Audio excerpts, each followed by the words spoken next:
Okay, I should have done this sooner, but better late than never. Doing the water pump on the 2004 Dodge Ram 1500, and these are some of the bolts I got out already. So far, I believe there's 11 in total. I'm not positive yet, but so far I got 5 of these that are the same size, 2 of those that are the same size, and one gargantuous one. Now, since they're all going to be different sizes, I got to try and remember where they all came from. Now, this long sucker, this ridiculously long one, and this is from my own memory, goes right here. That goes right there.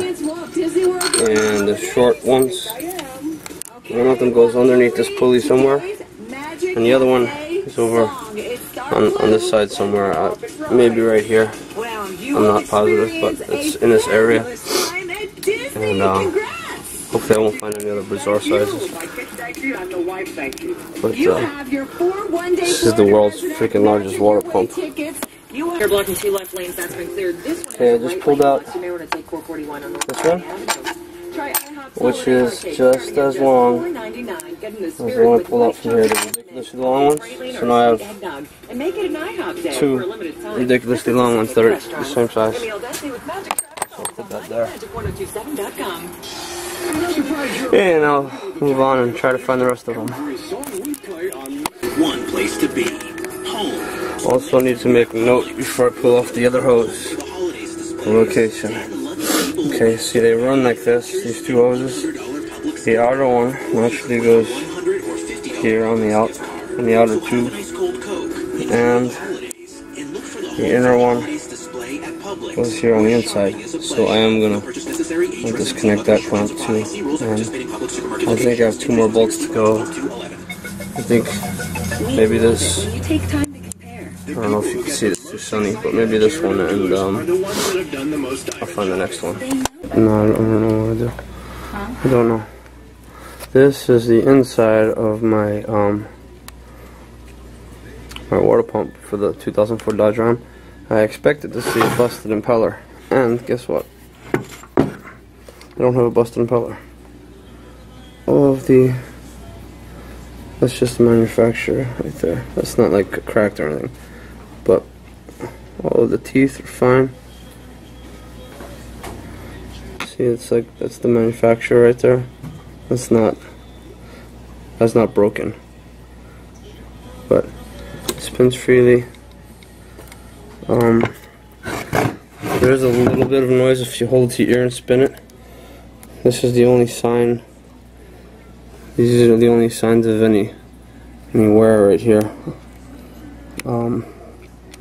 Again, this has about 85,000 miles on it. This is the original, factory original water pump. So you can see that it is starting to break down and wear, you know, right around here. But really, if I didn't look at that and I didn't hold this to my ear, I pulled this off and I said, I'll be damned. Maybe it's not the water pump after all. Maybe I misdiagnosed. You know, obviously I'm going to replace the thermostat also, but this thing, you know, it really does appear fine, except with the sound. The camera won't even pick it up, but if I hold this to my ear and spin it, I'll hear like a faint rattle, almost like a bearing, but it's not. I'm trying to hold the camera with one hand. Let me see if I can set this down. It's not loose in any way. You see, there's no play in the impeller or the pulley. I can't shake it around. Well, maybe you did hear that. A little rattle. Sounds like maybe a bearing. So even though it appears fine, maybe it's not. I'm going to take it over to the auto parts store and compare it against a brand new one. And I'll show you exactly what we how to do to get it out in a second. Oh, see, actually, while I have it apart, this will help you. You got 1, 2, 3, 4, 5, 6, 7, 8, 9, 10, 11 bolts, like I said earlier. I think, yeah, I didn't have to take out this little. This was a 5/16 or 8mm. Either one's the same. Just that holds this on. You didn't have to remove that. This is where your tensioner pulley goes.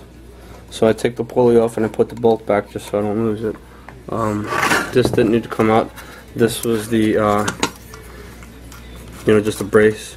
So I take the bolts out and just put the bolts back in so I don't lose them and I know exactly where they went. But this is what you got. Here's your lower radiator hose. Here's 2 coolant hoses there. Here's where your thermostat goes. Just take a good look and you'll see all the bolts. And this kind of helps me to, you know, just as a starting point. It's like, okay, so I know there's one here, you know, just in relation. Like land navigation in the military, we use a big tree or something that stands out. I'll show you what the truck looks like. Alright, here's all the bolts I took out in total. I got 3 long ones.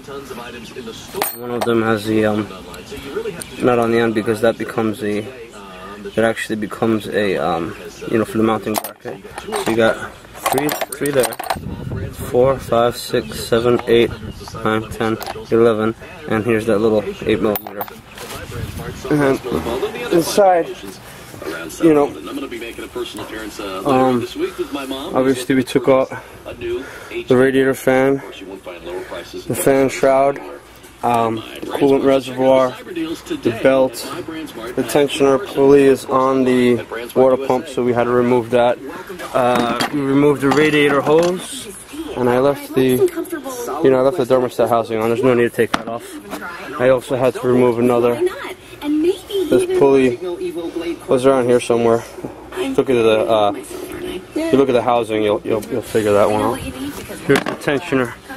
The tensioner pulley we had to remove. And then, oh, something else. And maybe I'll show you if I do a video on putting it back in. This is what I did. I made this. Start saving 50% at Living Social with new offers arriving Monday. So while you're snagging let's lower the music there. Alright, to get the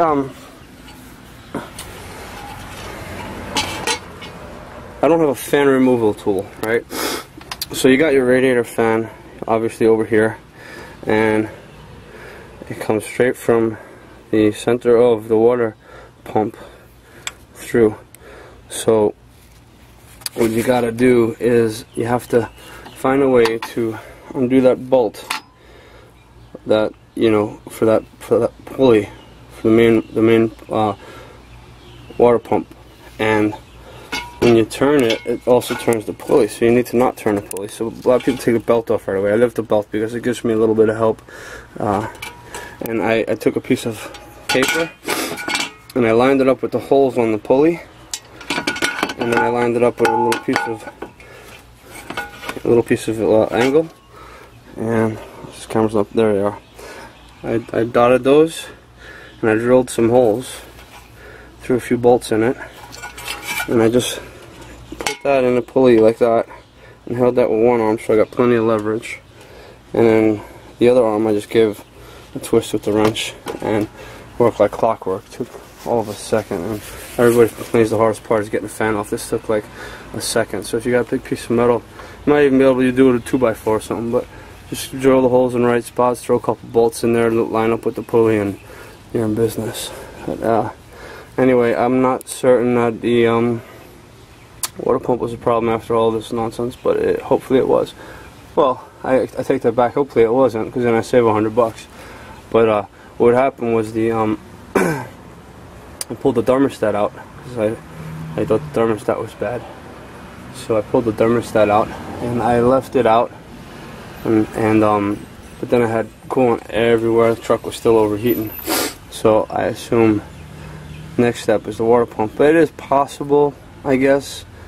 It's not likely, but it's possible that I I put the thermostat back on, and or the thermostat housing back on, and all of that coolant came out of the thermostat housing, but I really doubt it, because I mean, it was, see, it was everywhere. And when I put the thermostat housing back on, I did not use any kind of gasket. I just put it on, tightened it up, but it overheated so quick, and there was coolant everywhere. And to me, that means water pump. It spells water pump every way, which I think of it. So maybe it's that noise. Maybe I have a loose bearing, and that's causing the water pump to be faulty. Maybe it's kind of hit or miss. It'll work one second, not the next. Well, we'll find out, and I guess I'll keep you guys posted.